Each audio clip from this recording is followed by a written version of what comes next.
Amrit noni pain oil, ನೋವಿಗೆ ವಿರಾಮ, ದೇಹಕ್ಕೆ ಆರಾಮ. ರಾಜ್ಯದಲ್ಲಿ ರೈತರು ಸಂಕಷ್ಟದಲ್ಲಿದ್ದಾರೆ. ಸಾಮಾನ್ಯ ಜನರು ಇವತ್ತು ಪರದಾಡ್ತಾ ಇದ್ದಾರೆ ಬೆಲೆ ಏರಿಕೆಯಿಂದ. ಪೆಟ್ರೋಲ್ ಡೀಸೆಲ್ ಬೆಲೆ ಏರಿಕೆ ಒಂದು ಕಡೆ, ನಿನ್ನೆ ಹಾಲಿನ ದರನೂ ಕೂಡ ಜಾಸ್ತಿ ಮಾಡಿರ್ತಕ್ಕಂಥದ್ದು. ಯಾಕೆಷ್ಟು ಕಟುವಾಗಿ ನಡ್ಕೊಳ್ತಾ ಇದ್ದಾರೆ ಮಾನ್ಯ ಮುಖ್ಯಮಂತ್ರಿಗಳು, ಕಾಂಗ್ರೆಸ್ ಸರ್ಕಾರ? ಯಾಕೆ ಎಷ್ಟು ಕೆಟ್ಟದಾಗಿ ಇವತ್ತು ಜನರಿಗೆ ಮಾರಕ ಆಗ್ತಕ್ಕಂಥ ಒಂದು ಜನವಿರೋಧಿ ತೀರ್ಮಾನಗಳನ್ನು ಯಾಕೆ ಕಾಂಗ್ರೆಸ್ ಸರ್ಕಾರ ಮುಖ್ಯಮಂತ್ರಿಗಳು ತೆಗೆದುಕೊಳ್ತಾ ಇದ್ದಾರೆ? ಇದು ಪ್ರಶ್ನೆ ಎಲ್ಲರೂ ಕೂಡ ಕಾಡ್ತಾ ಇದೆ. ನಾನು ಒಪ್ಕೊಳ್ತೇನೆ, ಪಾಪ ಕಾಂಗ್ರೆಸ್ ಪಕ್ಷದವರು ಚುನಾವಣೆ ಸಂದರ್ಭದಲ್ಲಿ ಸಾಕಷ್ಟು ಭರವಸೆಗಳನ್ನು ಕೊಟ್ಟು ಬಂದಿದ್ದಾರೆ ಅಧಿಕಾರಕ್ಕೆ. ರಾಜ್ಯದ ಜನರು ಸಹ ಮತದಾರರು ನಿಮ್ಮನ್ನು ನಂಬಿ ಇವತ್ತು ಅಧಿಕಾರಕ್ಕೆ ತಂದಿದ್ದಾರೆ. ಗ್ಯಾರಂಟಿಗಳನ್ನು ಈಡೇರಿಸಲೇಬೇಕಾದಂಥ ಪರಿಸ್ಥಿತಿ ನಿಮಗೆ ಬಂದಿದೆ. ಅದರಿಂದ ಹಿಂದೆ ಹೋಗೋದಕ್ಕೆ ಸಾಧ್ಯ ಇಲ್ಲ ನೀವು. ಆದರೆ ಎಲ್ಲೋ ಒಂದು ಕಡೆ ಒಬ್ಬ ಅನುಭವಿ ಮುಖ್ಯಮಂತ್ರಿಗಳು ಸಿದ್ದರಾಮಯ್ಯನವರು, ಅವ್ರು ನೋಡಿದ್ರೆ ಅಯ್ಯೋ ಅನ್ನಿಸ್ತದೆ.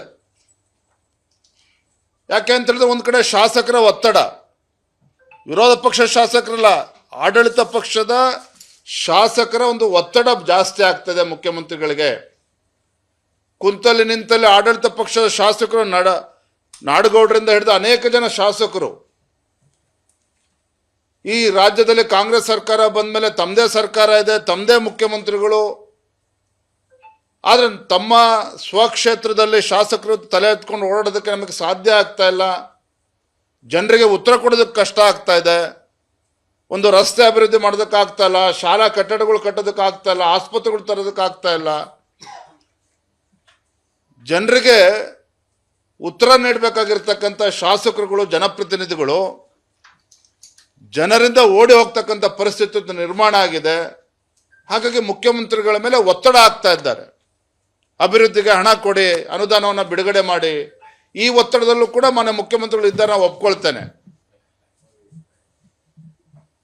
ಮತ್ತೊಂದು ಕಡೆ ನಾವು ಪದೇ ಪದೇ ಹೇಳ್ತಾ ಇರ್ತೇವೆ, ನಾವೇನೋ ವಿರೋಧ ಪಕ್ಷದಲ್ಲಿ ಕೂತ್ಕೊಂಡು ಬರೀ ಆರೋಪ ಮಾಡ್ತೀವಿ ಅಂತ ಹೇಳ್ತಾ ಇಲ್ಲ. ಸರ್ಕಾರಿ ನೌಕರಿಗೆ ಸಂಬಳ ಕೊಡೋದಕ್ಕೂ ಕೂಡ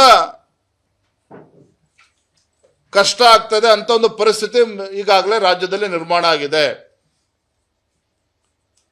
ಆರ್ಥಿಕ ಸಂಕಷ್ಟದಲ್ಲಿ ಇವತ್ತು ಕರ್ನಾಟಕ ರಾಜ್ಯ ಸಿಲುಕಿ ಹಾಕಿಕೊಂಡಿದೆ. ಒಂದು ಕಡೆ ಆರ್ಥಿಕ ಶಿಸ್ತನ್ನು ಕೂಡ ಸಂಪೂರ್ಣವಾಗಿ ಉಲ್ಲಂಘನೆ ಮಾಡಿ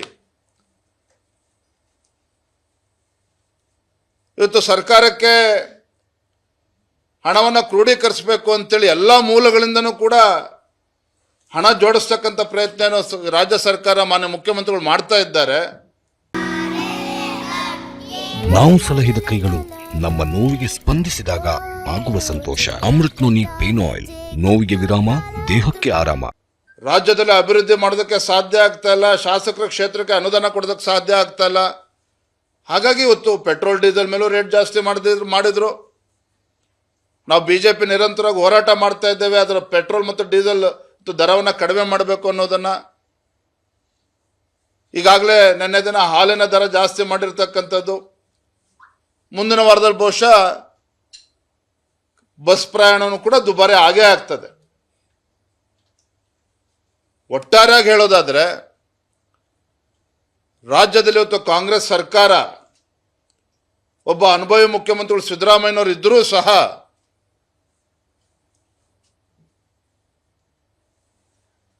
ಒಂದು ಕಡೆ ರಾಜ್ಯವನ್ನು ಸಾಲದ ಕೂಪಕ್ಕೆ ತೆಗೆದುಕೊಂಡು ಹೋಗ್ತಾ ಇದ್ದಾರೆ, ಮತ್ತೊಂದು ಕಡೆ ಅಭಿವೃದ್ಧಿ ಶೂನ್ಯ, ಮತ್ತೊಂದು ಕಡೆ ಶಾಸಕರು ತಲೆ ಎತ್ಕೊಂಡು ಓಡೋದಕ್ಕೆ ಆಗ್ತಾ ಇಲ್ಲ.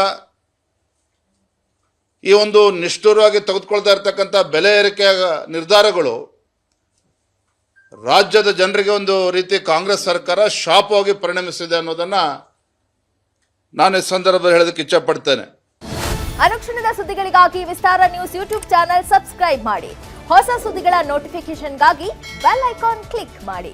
ಲೇಟೆಸ್ಟ್ ಅಪ್ಡೇಟ್ಸ್ಗಾಗಿ www.vistaranews.com ವೆಬ್ಸೈಟ್ಗೆ ವಿಸಿಟ್ ಮಾಡಿ. ಅಂಗೈಯಲ್ಲೇ ಜಗತ್ತಿನ ಸುದ್ದಿ ತಿಳಿಯಲು ವಿಸ್ತಾರ ನ್ಯೂಸ್ ಕನ್ನಡ ಆಪ್ ಡೌನ್ಲೋಡ್ ಮಾಡಿ.